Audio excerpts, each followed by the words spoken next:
안녕하세요. 정보가 세상을 바꾼다의 인포뱅크입니다. 이번에 전해드릴 내용은 미국 대통령 선거 투표 변경이 막판 이슈로 떠오른다. 경제가 그 배경에 대해서 한번 알아보겠습니다. 여러분의 구독과 좋아요 한 번씩 눌러주시고 이야기를 시작을 해보겠습니다. 제가 미국의 대통령 선거에 대해서는 그렇게 많이 올리진 않았어요. 많이 올리진 않았고, 왜냐하면 지금 많이 어떻게 될지 잘 몰라서. 그런데 저 개인적으로 생각하면 트럼프가 대통령이 되는 게 결과적으로는 우리나라한테 더 도움이 된다. 왜냐하면 중국을 때리는데 더 세게 때릴 수 있기 때문에 트럼프가 대통령이 돼야 되는 게 더 맞다라고 개인적으로 생각을 하고 있습니다. 그래서 트럼프가 대통령이 되는 것과 바이든이 대통령이 되는 것은 좀 차이가 있는데요. 트럼프가 대통령이 되면 일단은 북한과의 관계는 더 좋아질 것이다. 그래서 북한을 지렛대로 사용해서 중국을 때릴 것이다 라는 게 제 개인적인 생각이고, 그리고 바이든이 대통령이 되면 북한과의 관계는 더 나빠질 것이다. 그래서 북한을 오히려 공격할 가능성이 더 높습니다. 그러면 한반도의 위기가 더 많이 오겠죠. 이러한 관점으로 보면 트럼프가 되는 게 맞다고 생각합니다. 그리고 저의 생각도 그렇고 여러분들의 생각은 어쩔지 모르지만 트럼프가 대통령이 되어야 우리나라 국방이 더 튼튼해지고, 그리고 미국에 더 가까워질 수 있기 때문에 이렇습니다. 자, 이야기 시작을 해보겠습니다. 지금 미국 대선이 불과 일주일도 채 남지 않았어요. 다음 주에 한다고 그러니까. 이러한 상황에서 이미 6천만 명이 넘는 유권자가 사전투표를 마쳤습니다. 자, 이번 이야기는 사전투표에 대한 이야기입니다. 자, 그래서 왜 그런지 이야기를 해드릴게요. 이 사전투표가 막판 이슈로 떠올랐어요. 왜냐하면 투표 변경 문제 때문입니다. 말하자면 내가 민주당에 지지를 했다. 그래서 민주당을 지지했기 때문에 바이든을 찍었다 라고 할 때 이것을 공화당인 트럼프로 바꿀 수 있느냐, 이 문제예요. 이에 대해서 도널드 트럼프 대통령도 사전투표를 마친 유권자들에게 이미 행사한 표를 바꿔라 라고 촉구를 하고 있죠.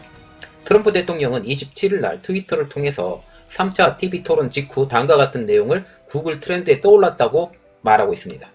내 투표를 바꿀 수 있나?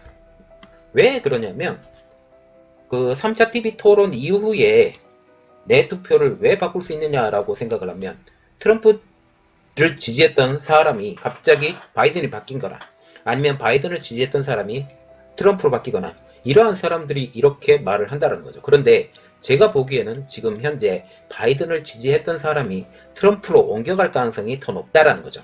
자, 그래서 이것은 어떤 것을 의미하냐면 많은 사람들이 이미 투표를 한 내용에 대해서 후회하는 것을 의미한다라는 거죠.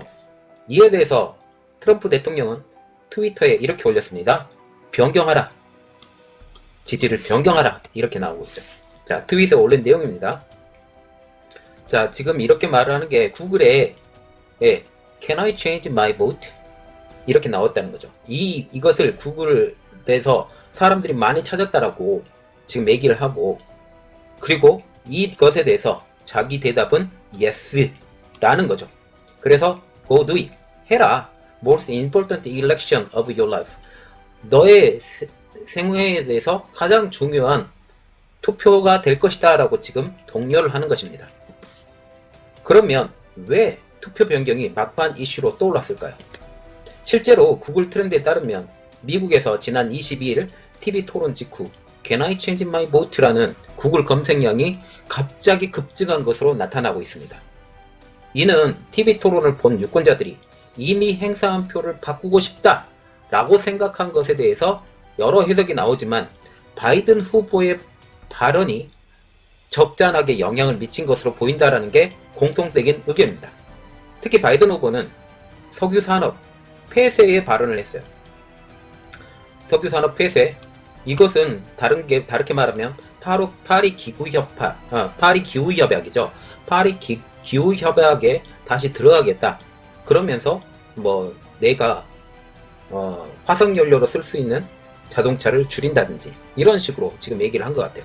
그래서 이 발언은 현재 경제 침체로 고통받는 이들의 마음을 헤아리지 못했다라고 지금 분석까지 나오고 있습니다. 이러한 분위기에서 트럼프 대통령이 트윗을 올리면서 기름을 퍼붓는 역할을 하고 있죠. 아까도 보여드렸던 거지. strongly trending Google since immediately after second vote is can I change my vote? This refer change it to me. The answer in most states is yes. Go do it. Most important election of your life. 이렇게 말을 했죠. 자, 그래서 뉴스위크에서 이렇게 분석을 하고 있어요. 투표 변경을 촉구한 트럼프 대통령의 트윗이 올라온 지 24시간 이내에 관련 검색량만 이전보다 500%나 치솟은 것으로 파악되고 있어요. 말하자면 이전에는 이렇게 보진 않았는데 5배 이상 치솟은 것으로 보이고 있다는 거죠. 지역별로는 현재 가장 치열하게 점유율을 가지고 싸우고 있는 텍사스, 플로리다에서 검색 증거가 두드러지고 있다는 겁니다. 이날 플로리다에서 내 투표를 바꿀 수 있다라는 검색량만 200%나 증가를 했어요. 그 시간 이후에도 관련된 검색어는 계속적으로 증가한 추세라고 지금 뉴스위크는 전하고 있습니다. 이번에만 이렇게 투표 변경을 하라고 트럼프 대통령 말하지 않았어요. 이전에도 이렇게 말을 했는데요. 이전 대통령 선거인 2016년도에도 유권자들에게 이미 행사한 표를 바꿀 것을 호소한 바가 있습니다. 그러면 여기서 한 가지 궁금한 점.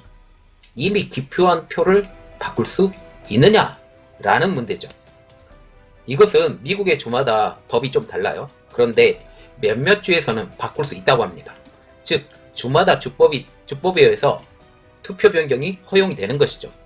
애틀란타 저널 헌법에 따르면 코네티컷, 미시간, 미네소타, 미시시피, 뉴욕, 펜실버니아, 위스콘신 등 7개 주에서는 표 번복을 허용한다라고 지금 말을 하고 있어요. 뉴욕은 부재자 투표를 한 유권자가 변경을 원할 경우에는 투표소에 직접 가서 새로운 표를 행사할 수 있다고 하고 있고, 이 경우 이미 행사한 부재자 투표는 개표되지 않는다고 합니다. 미시간의 경우에는 30일 오후 5시까지 사인이 포함된 서면 요청서를 제출하면 표 변경이 가능하다고 말을 하고 있죠. 위스콘신은 29일 이전까지 요청한 유권자들만 가능하다고 있죠. 그래서 지금 시간이 좀 넘었습니다. 어쨌든 주 선관위에 따르면 해당 기간 내에 부재자 투표를 무효 처리하고 새로운 투표용지로 발행해 준다라고 하고 있죠. 다만 미네소타, 펜실베니아, 지금 미네소타도 되게 치열한 경합주죠. 펜실베니아도 마찬가지입니다. 이곳에서도 허용한다라는 보도는 나왔지만 실제로 주 선관위에서 이를 받아들이지는 않았다라고 지금 발표가 나오고 있어요. 그 외에 델라웨어, 아이다호, 일리노이, 인디애나, 뉴멕시코 등에서도 투표용지가 도착되면 이것이 처리가 된다면 유권자의 표 번복은 아주 불허한다라고까지 지금 얘기를 하고 있습니다. 오하이오에서는 투표권 변경 자체가 아예 불가능하죠. 그러면 왜 이만큼 투표 변경에 대해서 관심을 가질까? 어떤 발언을 했기 때문에 이렇게 될까라고 보면 석유 산업 폐쇄가 중점 이슈가 되었어요.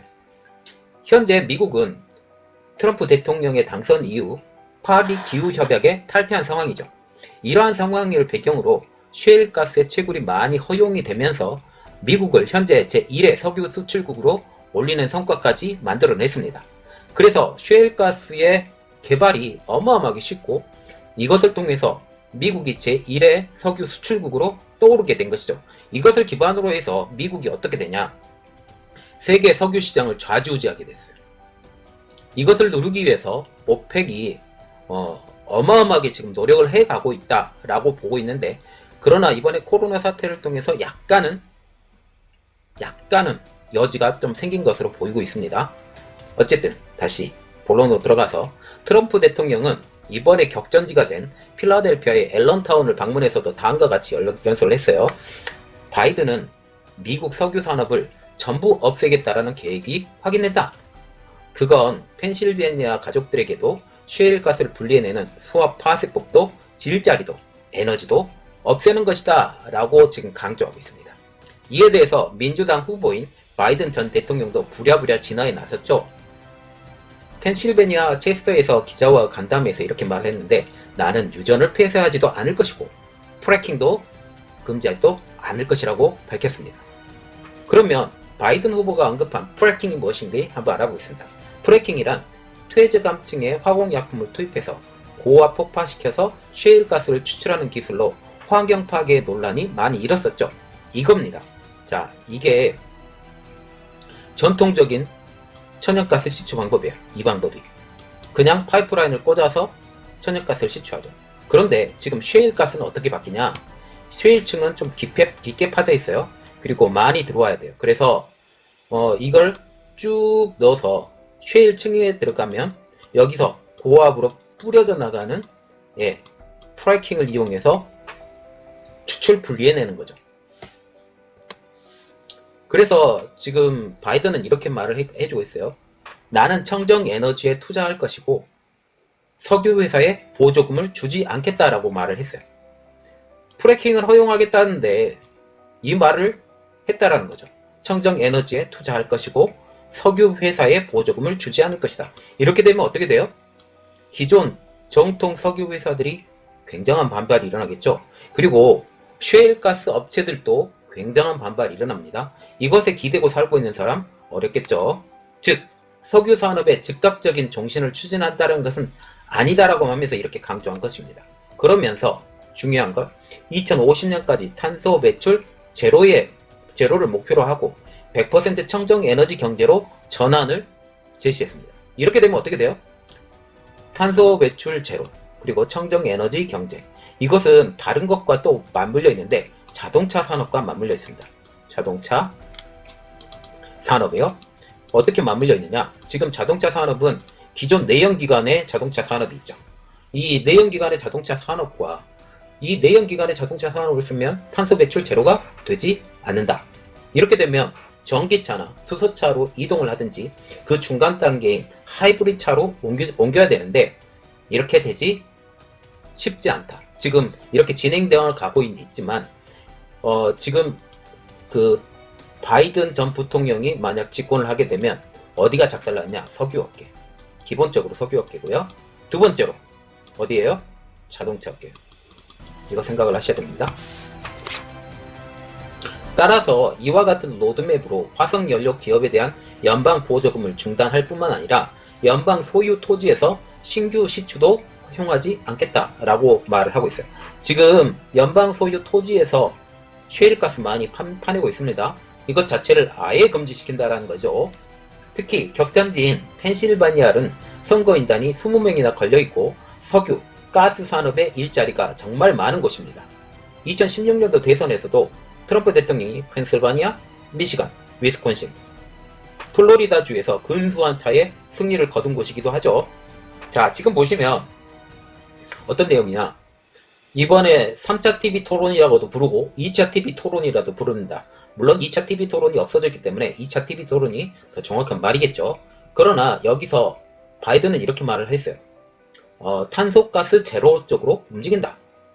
이렇게 되면 결국은 화석연료로 움직이는 모든 것들, 화력발전소나 아니면 셰일가스나 자동차 산업이나 내연기관으로 움직이는 이런 모든 것들이 다 새롭게 재편이 되어야 된다 라는 것이죠. 그러면 이것에 기대어 살고 있는 사람들은 어떻게 될까요? 굉장히 뿔이 나겠죠. 뿔이 나면 어떻게 될까요? 이것에 대해서 반대하는 표를 던질 수가 있답니다. 그러면 여기 셰일가스에 기대고 살고 있는 사람들이 많은 펜실바니아, 플로리다 아니면 이쪽 지역에 있는 사람들은 지금 어떻게 될까요? 바이든을 당연히 부정을 하겠죠. 그러면 이것에 대해서 진화를 해야 되는데 진화를 하는데 나는 프래킹을 허용하겠다. 그러나 장기적으로는 못할 것이다.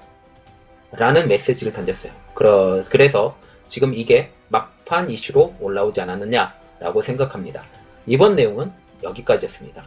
저의 내용이 여러분들에게 도움이 되셨다 라고 생각을 하시면 구독과 좋아요 한 번씩 눌러주시고, 또 하나 여담으로 말씀드리는 것은 이렇게 하게 되면 셰일가스의 주도권이 없어져요. 미국에서. 셰일가스의 주도권이 없어진다라는 말은 어떤 말이 하나가 더 되느냐? 중동에서 영향력을 끼치고 있는 미국에 영향력이 줄 수 있다. 특히 이스라엘을 중심으로 하는 영향력을 키워가고 있잖아요. 지금 수단도 그렇고요.